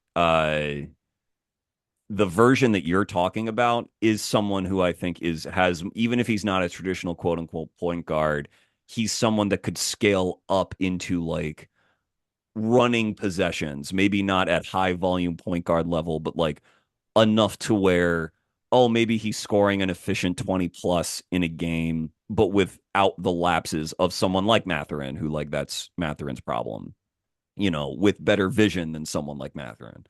And that can be a really good player and it could be a playoff player. I I do think his defense is a bit overstated because I mean, and this is at least what I've seen at Arizona. He would try to like come in and dig or like make late plays on the ball as a helper or something like that. But because of his size, he's not this like, oh, I'm going to X out and really run you off the line. And just because I'm in two places at once, like I think his ground coverage is not quite that good. It's more like high effort, but people can shoot over him sort of thing. Mm, So that just puts more pressure on his offensive stuff to like really pop. He seems like a really smart, aggressive kid who's about the right things. So I'm willing to be optimistic that he'll find it, but that's sort of where that's my split mind on Burries is is he going to approach the game in a way that maximizes his ceiling, or is he going to get like connector brain that hampers him a little bit from reaching like starish outcomes? Yeah, he's gonna have to. He's gonna, and a lot of that is team dependent, right? So, uh, that's kind of, as we talked about with uh the Bulls guys, the same is true of some role players. You need it's actually harder with role players, and as you get further down the top 10 because you have less um mandate for, on ball reps and stuff like that. So we'll see how he's treated by Scott Perry and friends. Yeah. Okay. So we'll go to Atlanta Hawks here, number 8. Whew. Another tough one because I know how badly the Hawks want a point guard. Uh, gosh. You know, I will stick with my board. What else, what else are you going to lean on in these trying times? And I am going to bypass. Well, you know what? No, let's have some fun, Prez. We'll have some fun. I'm going to give them Ebuka Okorie. My son, I know. I knew it I would think make it's a you great happy. fit. I think it's a great fit. So what I was going to take Lendeborg for them, and I held off at the last minute because I think of the remaining point guards on the board. I do think Ebuka is a swing at the highest ceiling and like a swing worth taking in the top 10. Um, the Hawks might think they're close to title contention. I think they're actually probably further away from title contention than it seems, but that just means that they should be swinging for the fence as much as they can be, in my opinion. Okorie, as opposed to Acuff or Mikel, who are both good players, not trying to disparage them. Okorie has better handles, in my opinion. You're the real doctor there, but in my opinion, has the best handles in the draft. Is Agreed. is better at getting where he wants to go on the floor than just about anybody in the draft. Certainly anyone outside the top 4. I think he's better than anyone at doing that. Um, I think that he is because he's younger than a lot of the basically younger than everybody, turned 19 in April, but is still like a solid 185 with that big plus wingspan. I think that Okorie, and for those who don't know, he's measured out as like 6'1.5" in socks, which is not big, but with like a 6'7" plus wingspan, or 6'8", which is big. For like +6, that is really special stuff if you have a handle chain to it. And so I think that allows him to have some physical projection on how that frame fills out, that sort of like low key long frame filling out. And if you get his level of handles with now all of a sudden he's playing closer to like 200 pounds in the NBA, well, now you're talking about a guy who can get by anybody, get anywhere. And I think his shooting is at the very least encouraging. But I mean, there are some people who are very high on it and are like, this guy can be like a borderline elite shooter and he will be just a walking bucket. And I acknowledge that possibility, which is why I'm taking him this high. I also think that I'd be interested to know your thoughts on it. I think his shooting form, Got a it, little funk. it's got funk and it sort of reminds me of the shooting form of a guy who's used to teams going under screens and giving him time to load up, because they're so afraid of his drives, which is like how the NBA is going to play him. But it's not like I would never call his release slow, but it is like kind of low, a little shot putty. And that can still work at a high level. It makes me question whether this guy really is like such a 3 level scoring freak, but I think he has tools to Mm. justify the vision of that player. And that means that there's, like at least a chance, a non-zero chance, a real chance that he could be the best point guard in the draft. Because best handles with scoring chops. He has good vision, by the way, with like a better frame for strength, in my opinion, than Flemings or Wagler. You know, he he could be sort of like the steal of the draft.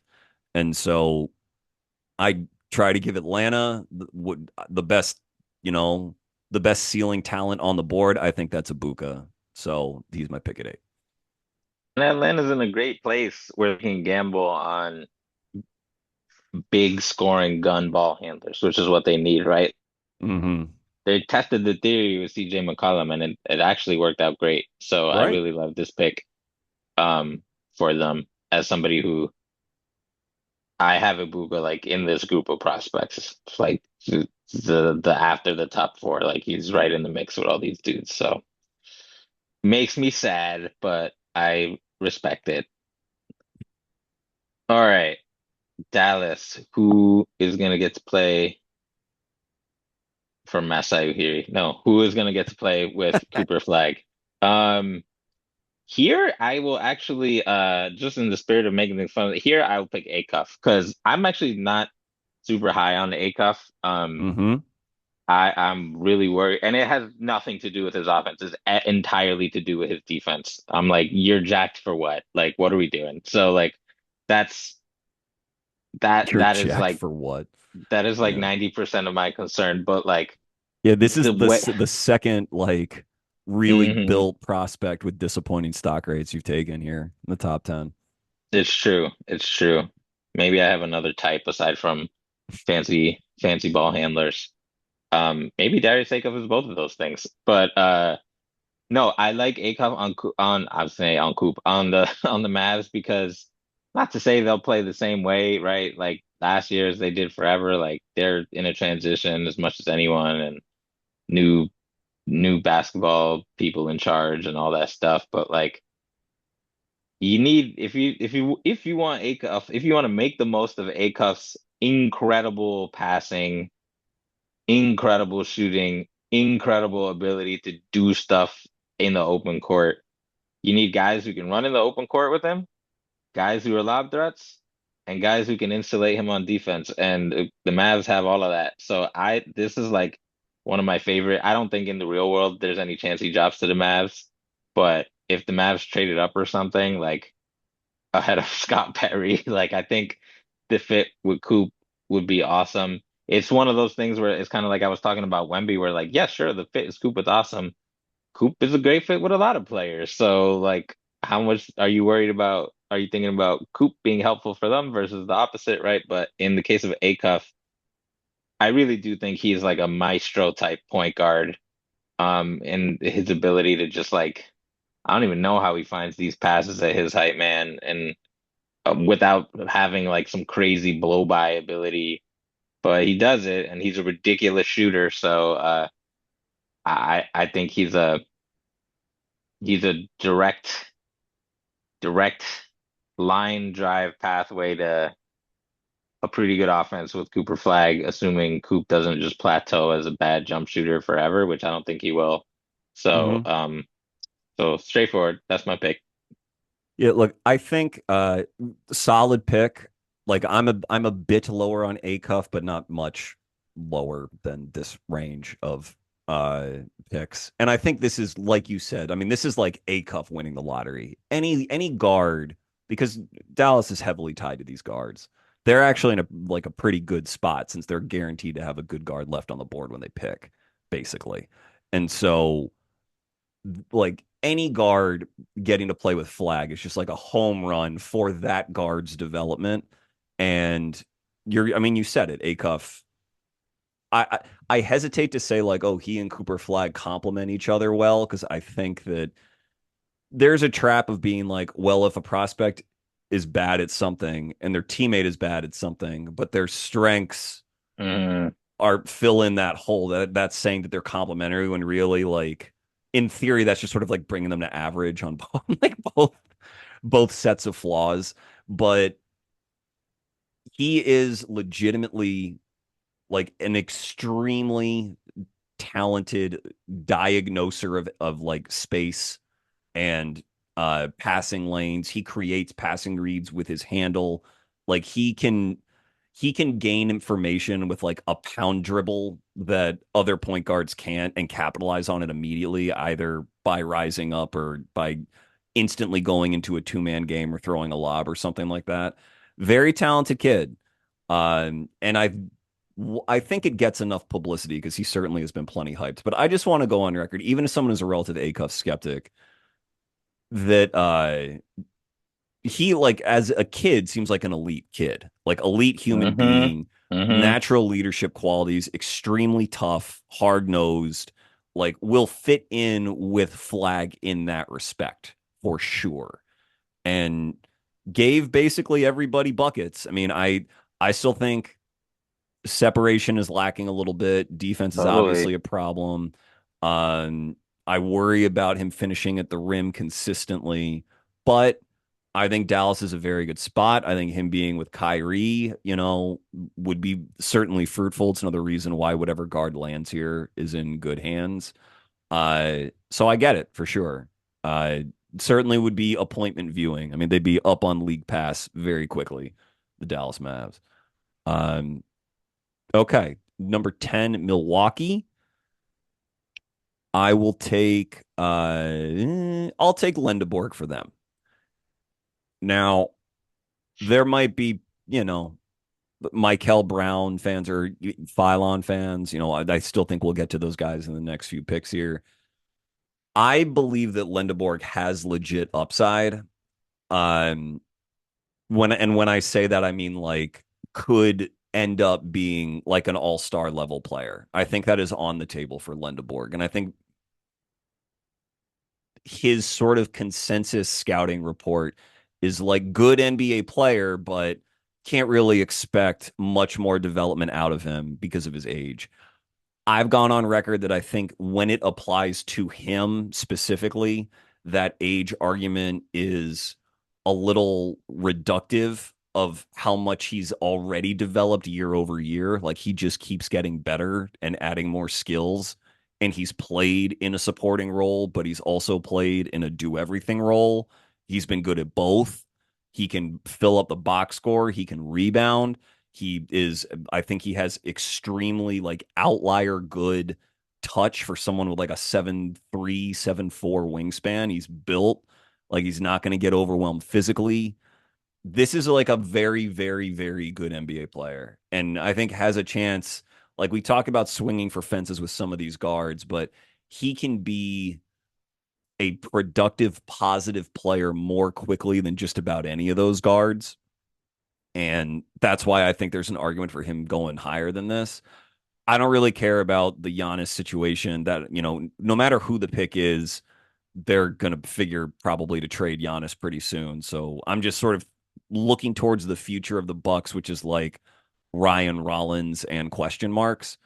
And so I think Lendeborg gives them a forward with sort of outlier traits, a really underrated mind for the game, and a track record of just getting better and better and producing in a bunch of different ways. So that's why I go with Yaxel here for the Bucks. Oops, I was on mute. Solid Yeah, that's all pick. I right. don't know. You're I good. don't know what's happening up in Milwaukee, but big fan of Yaks. Um, all right, Milwaukee, and now who gets to waste away playing next to Draymond Green? Um, do. Uh,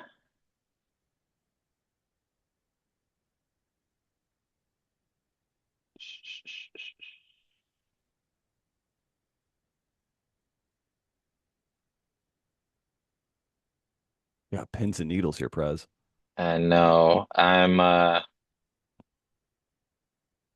feel like I'm like forgetting somebody on my board here, but I might not be. You These need guys. I can toss some names to you. I Yeah, toss some names to me. Let me see here. Mikel, Phylon, Swain, You Mara. you know what? I'm gonna go with Mara. I'm gonna go in the spirit of being fun because like he's rising like crazy as gigantic automatic plus defender centers tend to do in the last couple of years.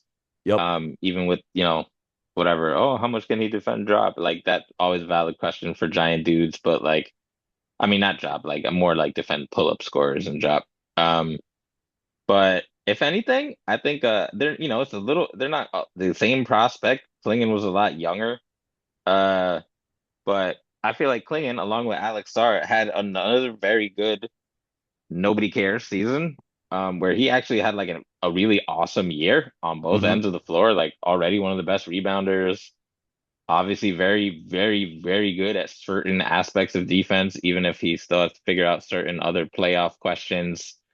Um, is already hitting like, at least for me, like as far as his learning trajectory goes, like he's right along that learning curve for pulling the trigger from three. And Mara's shot looked better than Klingon's from three, to me anyway. Even if the sample isn't there in terms of like him actually shooting the ball as opposed to hypothetically shooting the ball. Hmm. So I don't know. I think Portland desperately needs ball handling, so there's really good arguments for Phylon and Brown, both of whom in a vacuum, I think. I don't know. I like both of them, but they're both like I'm higher on Michael. Is it Michael or Mikel? I don't know how to I think it's actually Mikel. I think it's Mikel. Mikel. Yeah. Mikel is technically the highest one on the board for me right now, and but he just has a bit of volatility to me. And I, actually, you know what? No, I'm gonna go with I can't get away from putting Mara and his arguably too ambitious passing in this system. I just I can't. agree. Yeah. Yeah. Like he got too saucy with his passes. Like the turnovers were not good. But the thing is, I think like as far as like that sucks for Michigan to a point because they won the title, right? So like who really cares? But like you want a prospect who has already like if they have that skill, like yes, I'm happy they kind of explored the limits of that coming into a system. There, he's obviously not going to be like empowered to just like run the offense in Golden State, Hmm. except for like, but he will be empowered to pass, which he's good at. So that plus like, I mean, they could use some help on defense near the rim, big time. Um, and he's probably as close to a help now guy as is on the board.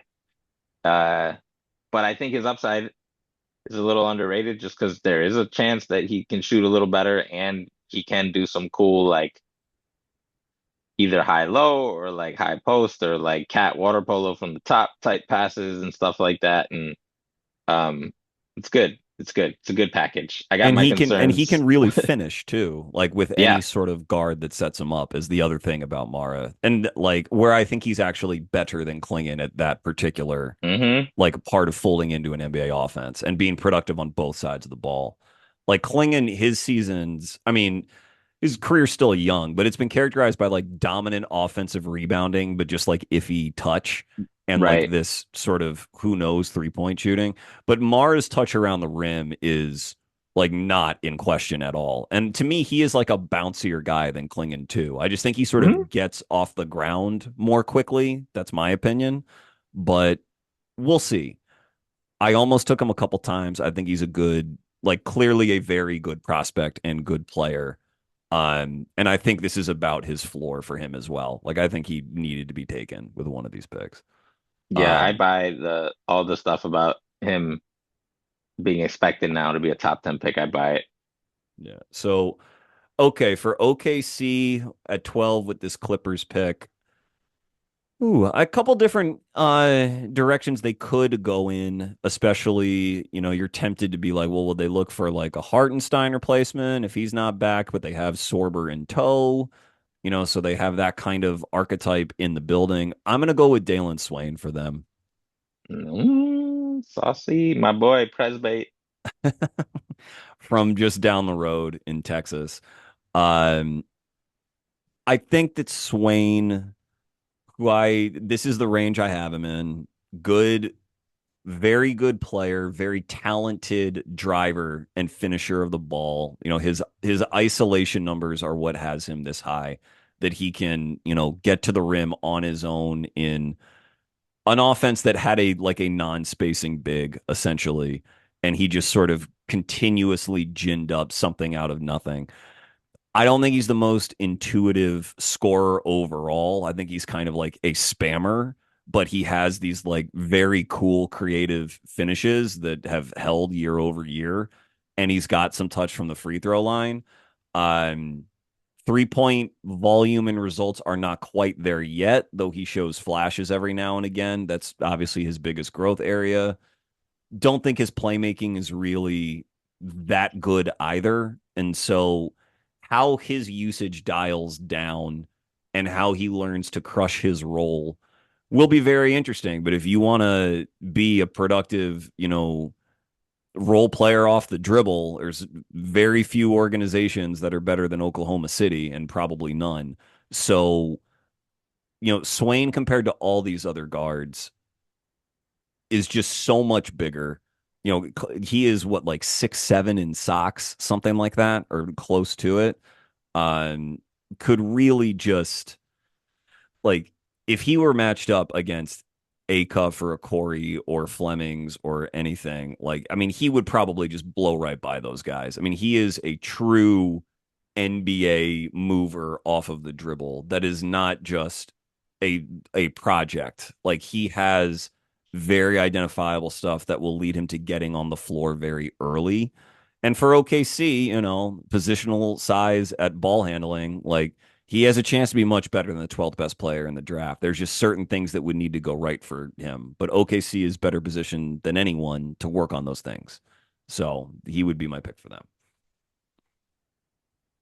Yeah,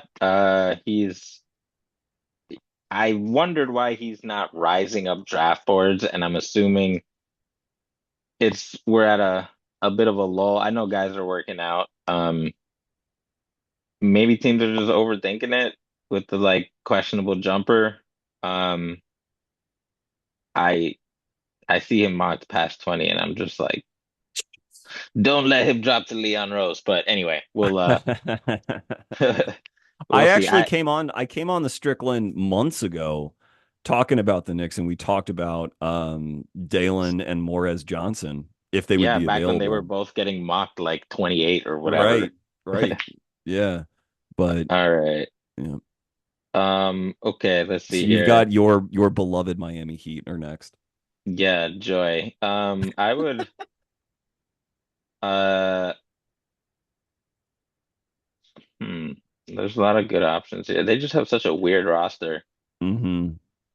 I'm assuming, I mean, like, we won't get into trades. I'm assuming they'd be my bet to get Giannis, but like, They whatever. mine as well. But Assuming they don't do that, I would pick probably this is another one where like Brown is still on the board, but like they just invested on ball reps in my guy, what's his name from Lithuania? oh, Yakashonis, Kasparas. Yakushonis. I know he could do a little off ball. You know what? I'm gonna pick Brown. I'm gonna pick Brown Okay. because I feel like Brown, I think I don't think Brown or Yakushonis profile as particularly savvy off-ball players, but I don't think they have so much ball handling that like they're reaching the diminishing returns part of ball handling prospects. So Brown, volatile though he is, I think I don't know. I feel like I'm still higher than a lot of people on Twitter, even though I'm waiting till now to pick him. Just because I really buy his shooting to be like that, super high volume, and anytime you have that size, that bounce, solid handle, if not better than solid, and that shot, you just have a big margin for error as a prospect. And he wouldn't be the first prospect to die in, due to lesser feel as Hmm. a non-ball guy. Hmm. But at this point in the class, like I'm taking that gamble over someone like Phylon, who's the most commonly mocked player and to the Heat, which I get. He profiles as very Miami Heaty. So yeah, I'm still taking Brown. Yeah, I think. we're at the section of the draft now where like you see which guards are falling, and like every team would just claim like a victory lap and oh my God, what a steal we got. Like you could have said that for any of the last several picks, right? Like because you have people who have Mara going as high as 5, you know, and Acuff obviously went ninth. Like all these teams would be like, oh my God, we I think it's the reason you probably won't see that many trades is because teams know that there's going to be on ball talent coming trickling down in some form or fashion. Mikel, I feel similarly to you. To me, he's a flashes prospect, and his flashes look uh really good. His flashes look really, really as good as anyone else's. And that's reason He, enough to take him at this stage of the draft anyway. I also think his feel is sort of here and there. I think his handles are here and there. Um, he's top five in a YouTube highlights draft, that's easy. right. And so I don't mind Miami taking him if for no other reason like is I think he'll be a pretty coveted talent in the NBA as like a trade piece in his first couple of years because even if it doesn't work right away, there will be teams out there who are like, we'll just get him in our program and we will get the best out of him. So I think it's a good like asset management strategy to just draft him. Um, and we'll see about his shooting. He will definitely there will be games where he lights it up. I hope he stays healthy and that Hmm. back injury does not recur. But he has a chance to be better than some of the other guards that have been taken ahead of him in this mock for sure. And so, yeah, I get it. I get it for sure. Okay, Charlotte at 14. Just double checking my board. I think I know who I'm going to pick, but just in case. All righty. Oh, I could do that. That'd be kind of fun. But I'll stay on brand with who I've been high on throughout the process, and I'll take Morez Johnson for them. Uh, Nice. yeah, this is one where I'm like, it seems cool because like Charlotte is kind of like a bunch of offensively tilted, kind of like skinny-ish guys. Khan's not skinny, but he's not athletic. Like they're missing some force besides Diabate, and obviously Morez would provide that. So you're like, oh man, what a great fit. But I'm not a big fan of drafting a player to like solve a particular roster build problem. I just think it's more important to draft a player who the team is going to be able to help develop. And I still think Charlotte will do that for Morez because he can play finish right now, and he was just in a pretty sophisticated offense as far as ball movement goes in Michigan. This will be another one. It will allow him to get on the floor. Um, and I think he has all defense upside. I don't think it's like as clear as maybe Murray Boyles had last year, but I Same think he has a family tree. yeah, he has a chance. I mean, he carries his weight as well as anyone his size that I can like remember in the like for being 250, he is just so light and nimble on his feet. Um, he'll have to just start by crushing, finishing around the rim early and see where his three-pointer goes, though he has some touch as well. But I could see him being like an immediately good bench guy who ends up closing games because of that defensive stuff. So, yeah, love Morez and had some other guys in consideration, but I think this feels right for him at 14. All right. Morez is a guy who I really hope drops to the Knicks, but I don't think will drop to the Knicks. Even if we trade up, I think he'll end up. The only way he doesn't rise a lot is if he like truly is bricking it up in these empty gyms, Right. and really giving teams pause about his ability to like be a four as far as ball skills. Like, right. Like, will he be an NBA player with like perimeter skills at all? Or is he just in Isaiah Stewart land, which is still a Right, productive land, to be clear? right, But yeah, right. It's just not a land that uh tends to operate in the lottery. It's right. usually a little bit later. So, but yeah, no, I'm a huge Morris fan. He's probably, I would say, informally from just talking to Knicks fans, he's probably the guy everybody wants the most, but Hmm. acknowledges that like there's no way he's going to be available. So we'll have to settle for the Canal Street Morris, which is Zuby. So who also Yeah. is loved by all the New Yorkers. So, Uh, because he plays in St. John's. And by me, I'm a Zuby fan myself. But speaking of some honorable mentions, obviously Phylon would be the guy who fell out of the lottery, who has, I think, guard skills that in certain areas like surpass guys who are taken ahead of him. So I think the Bulls would be very happy to draft him if that's what they chose to do at 15. Um, there's a couple other guys that like Cam Carr obviously has been a riser. He is the He'll one be who on I the was thinking board. of, who I'm like, I think he's only going to continue up the boards. Like I'm very high on him. He just does so many role player things at a high level. Like I'm big Cam Carr fan. I was despondent when like I quote unquote discovered him and he was getting mocked in like the mid 20s, right around when the Knicks pick, because he was just so obviously going to be one of those guys who, Yeah. when the draft rolls around, you're just like, oh yeah, he's, as soon as everybody like catches up, like off to the races, zero mocks will have him past 20. Yeah. Speaking of which, though, who are, because I know you got to go here in a minute, but who are some guys? I mean, you mentioned Zuby. Anyone else that you would like to see available for New York at 24 that would make you personally, Prez, happy that you think is like realistic enough? Yeah, so taking out the like if they fall guys like Morez, Swain, Ebuka, Carr, Hmm. um, really, I'm looking at some of the centers. I'm looking at like there's a lot of the center, like Zuby is like a 4 or 5. I'd be hugely happy with him. Visar and Hmm. um there's another, oh, Taris.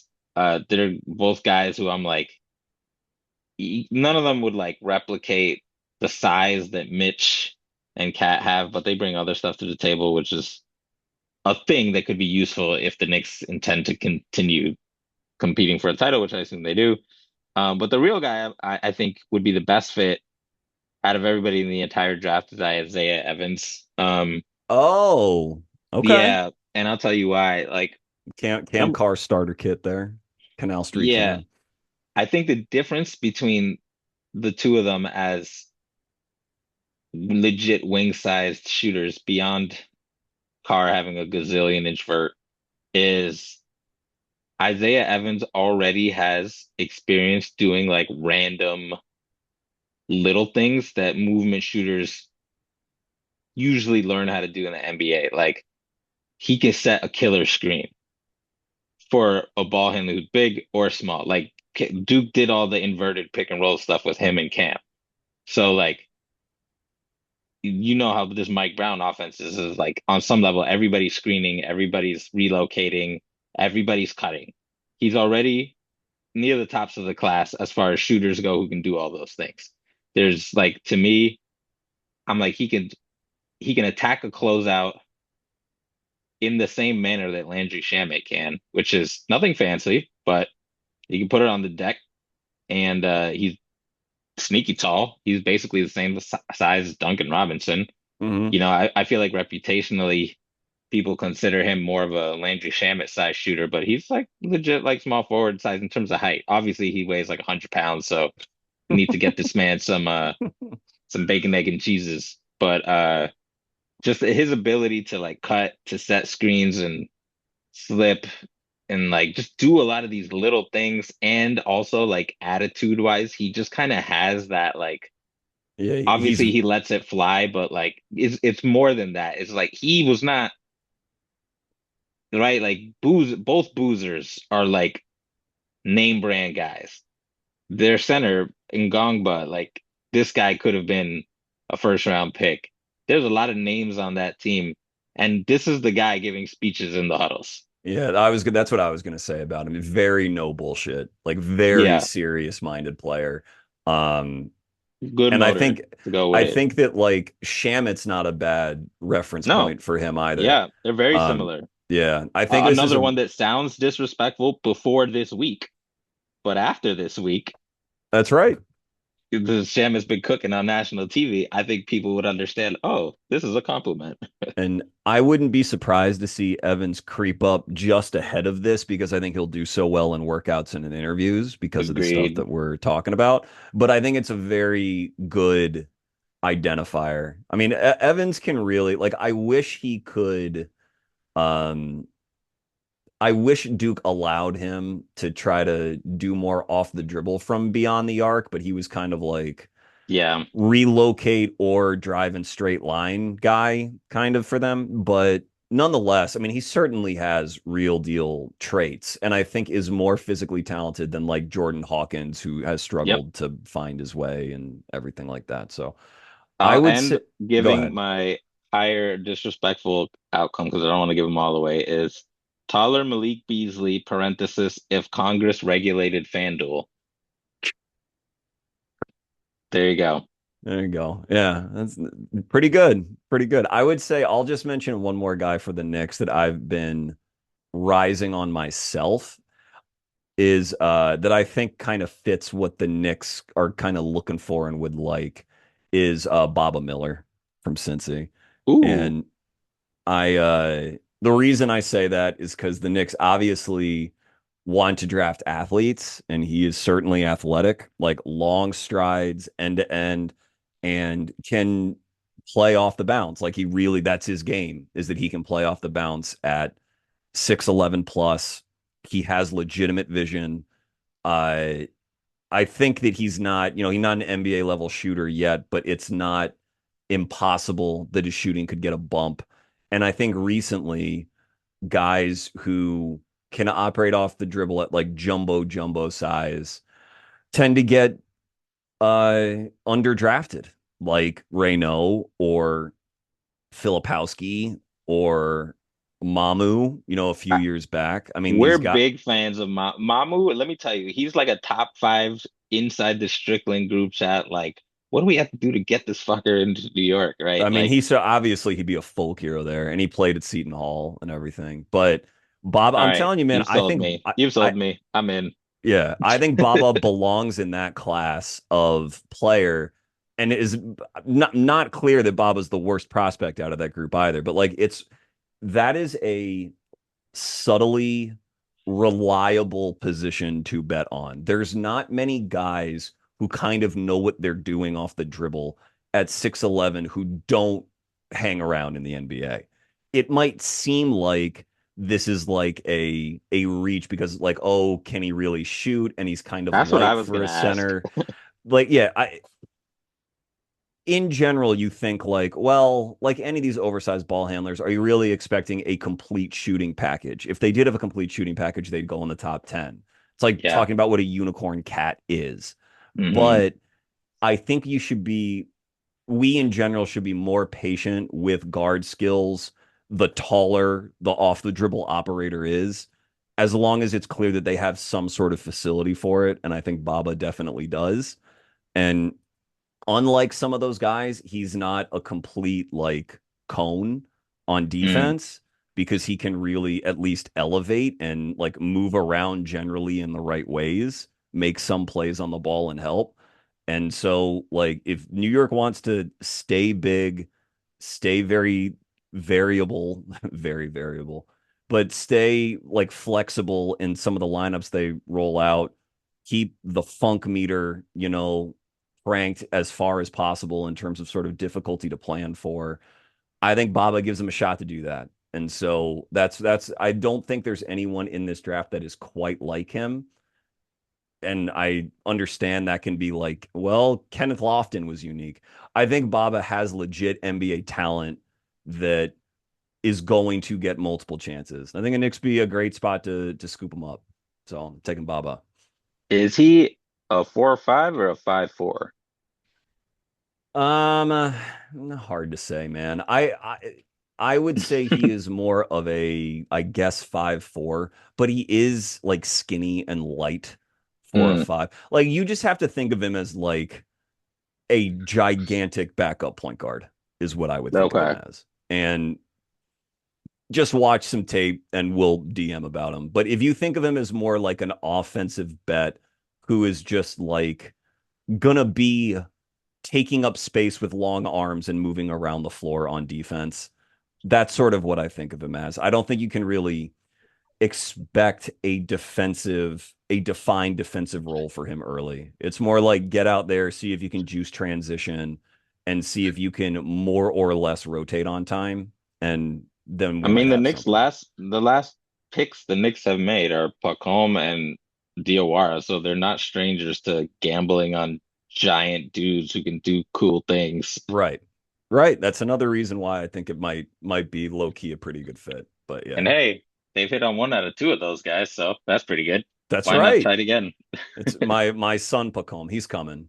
Hawk Dottie's coming. Maybe the real genesis of the Knicks title contention is just sort of the reps Pac is giving them in practice, and not everything else we're talking about. You never know. Yes, as far as increasing his trade stock, we'll go with that narrative. All right.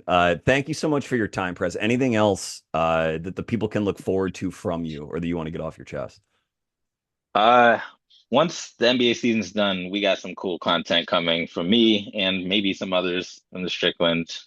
So until then, though, until the season's done, which, hopefully it'll take a while, I will have to wait for that. And until then, just go Knicks and we'll see how far they take this.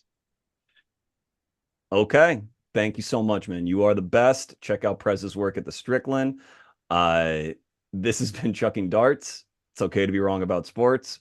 Find your dartboard and start chucking.